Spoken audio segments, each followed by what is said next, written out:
Welcome for those of you new to my channel. Welcome for those who are returning. Welcome back. This is my MyWhoosh virtual holiday ride. Because MyWhoosh allows you to travel the world in the comfort of your own home. Go on virtual cycling holidays. So I am trying this out today because I got a brand new trainer. I got an Elite Justo, however it's pronounced. The first edition of it's not the Justo 2, which comes with 12-speed cassette. So I got it because I want to race on MyWhoosh.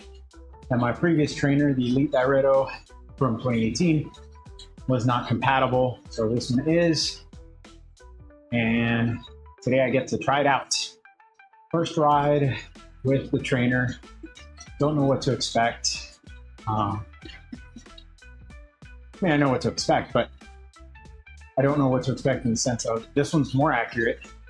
This one is more responsive, has a much higher grade simulation.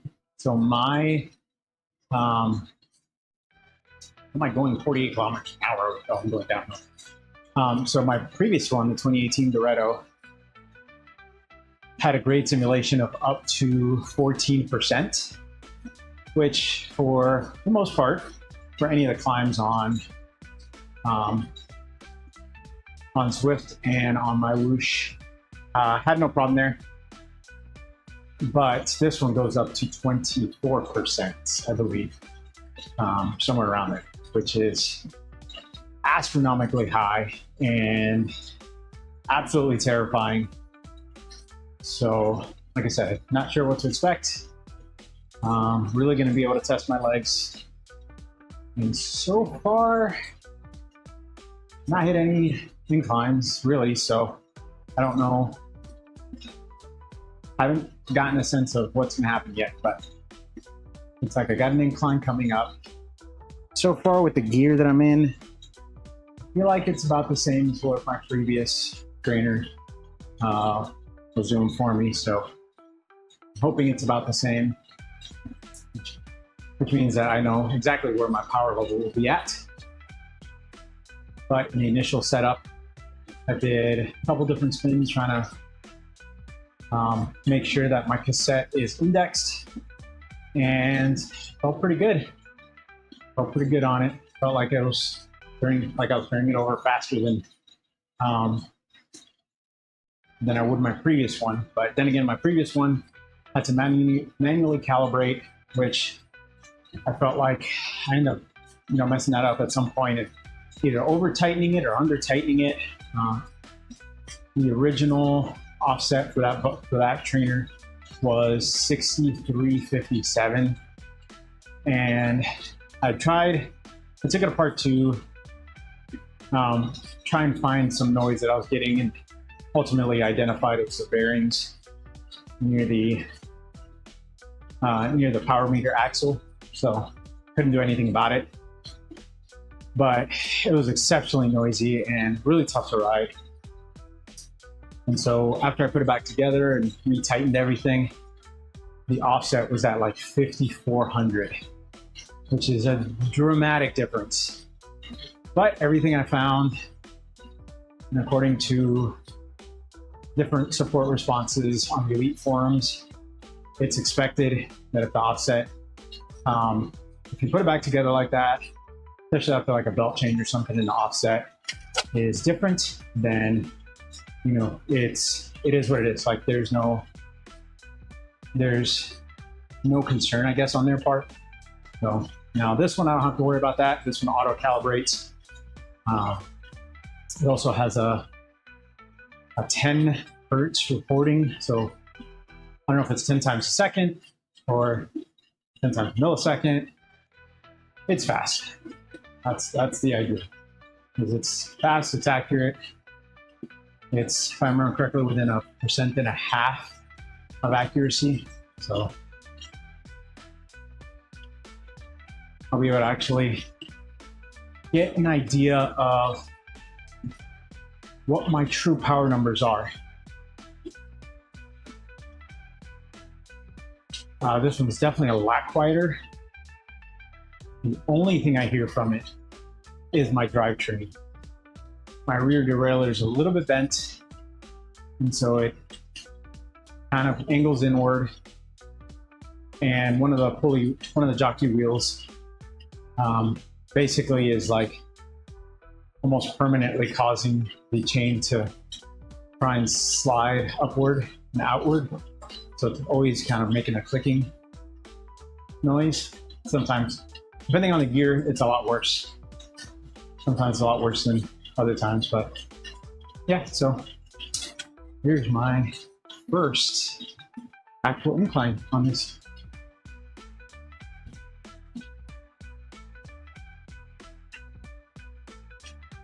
Didn't want to do anything hard today, at least right now.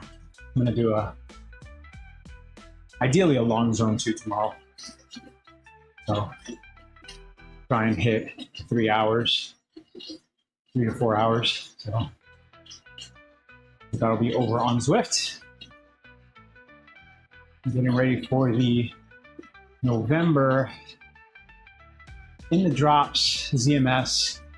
Ooh, here we go. Feeling some. Oh my God. Feeling it. This is what I was waiting for. This is my last trainer. I didn't have any resistance. And so, yeah, this is not bad. I'll tell you what, if this is accurate, and also I think I'm a little more rested than I would normally be. Only rode twice this past week, so, but this feels good.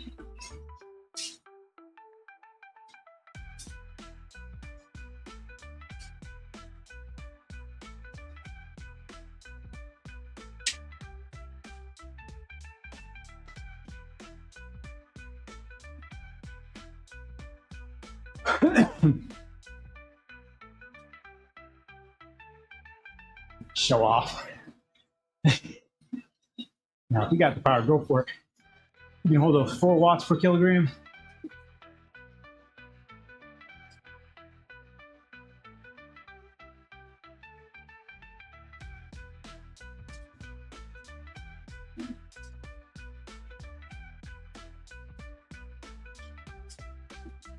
Been doing more squats this week. Trying to make up for my lack of riding. Got a new goal today. In terms of power to achieve.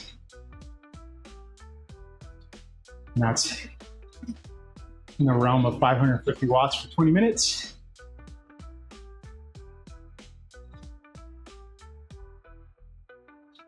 Which is what the America's Cup sailors.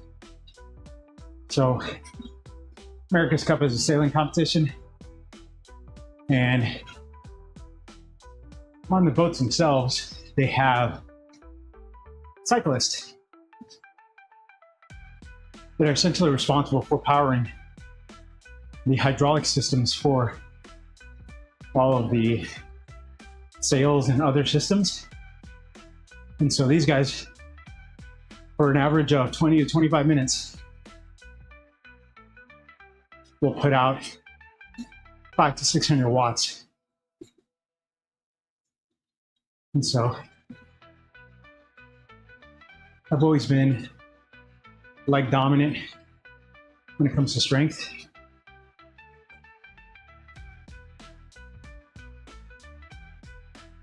Coming out of the military, I used to leg press 900 pounds.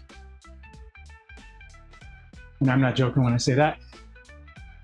I wish I had pictures or videos from back then, but I would load each side of the squat or the leg press rack with weights, with 45s. It's like 7 plates on each side, and then a few on top. And I do that for 6 to 10 reps. And so I know I have the strength to do it. The question is whether or not I can get back there with my limited fitness equipment.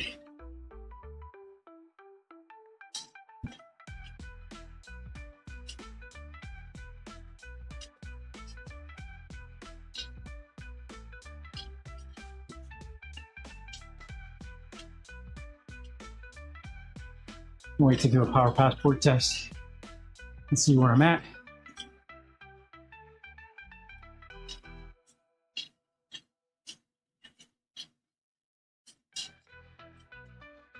And then phase 2 of my bike upgrades is going to be a new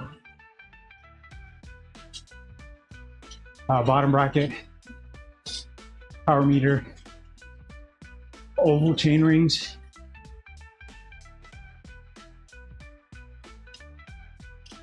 because that combination is less expensive than getting power pedals.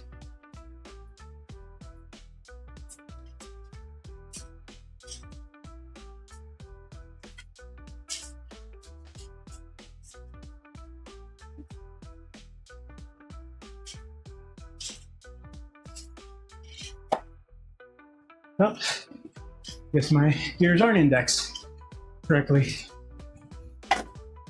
Oh, not at all. What is happening there?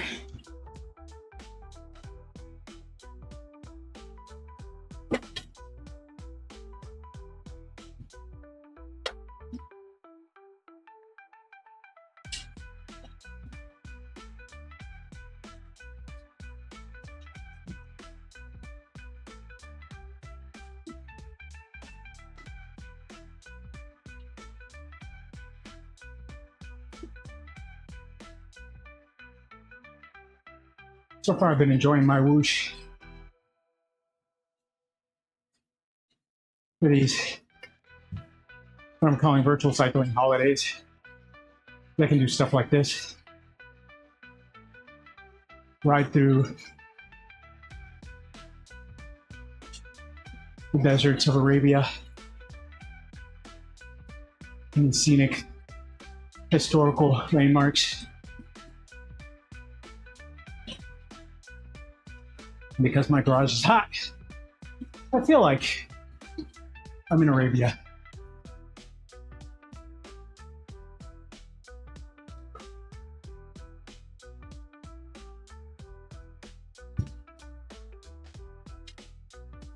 I noticed my watch keeps bouncing. And I've seen that with other riders, their videos, where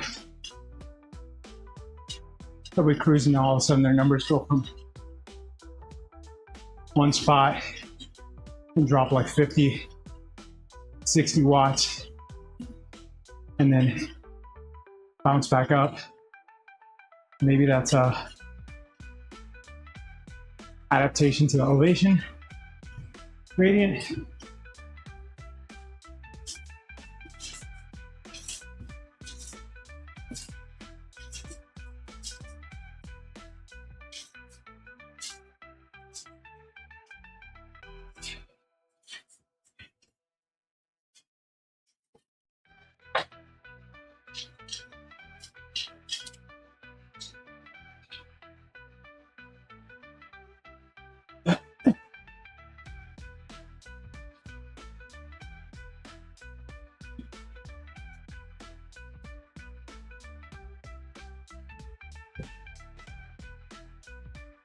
I think I gotta adjust the spring in my derailleur.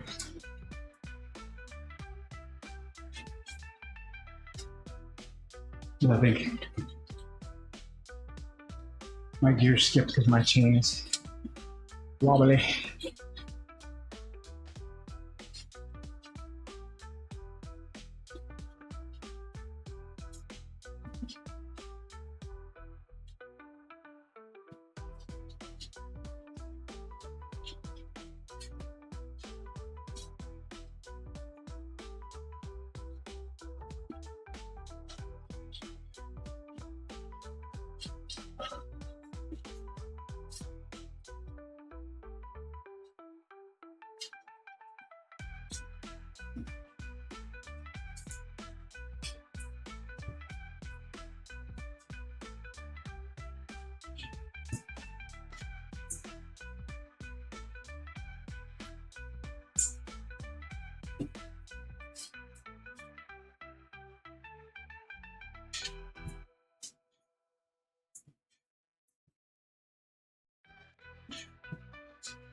You just jump again.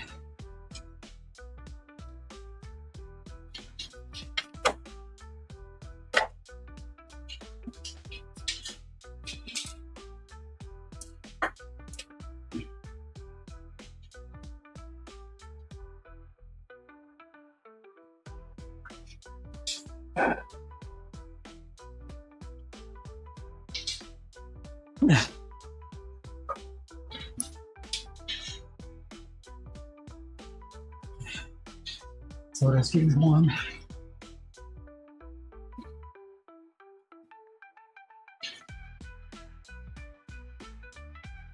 Drinking a Coke Zero because had a long day. While I don't drink coffee, I don't mind the zero brand sodas for caffeine.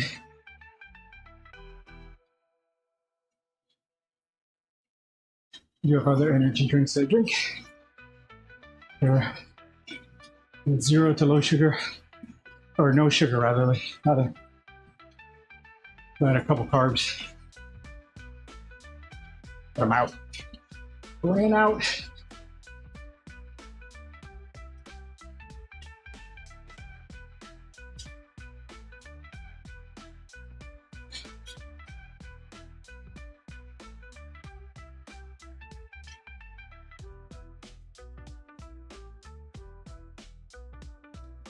I think I might hit a new FTP on this trainer.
Nice little false flat.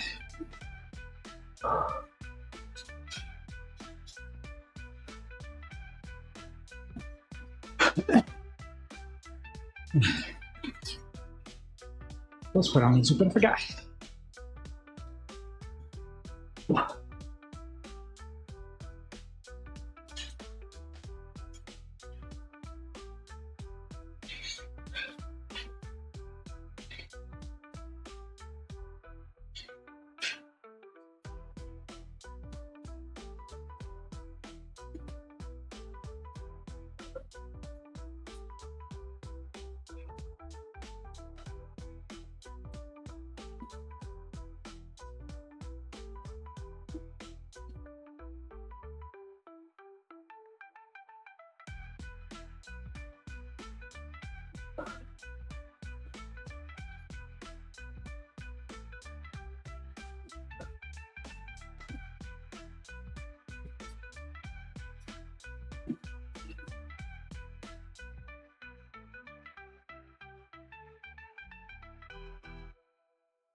Definitely feel the efficiency of the bigger flywheel. When I drop down gears to a higher ratio, it feels like my legs could spin forever.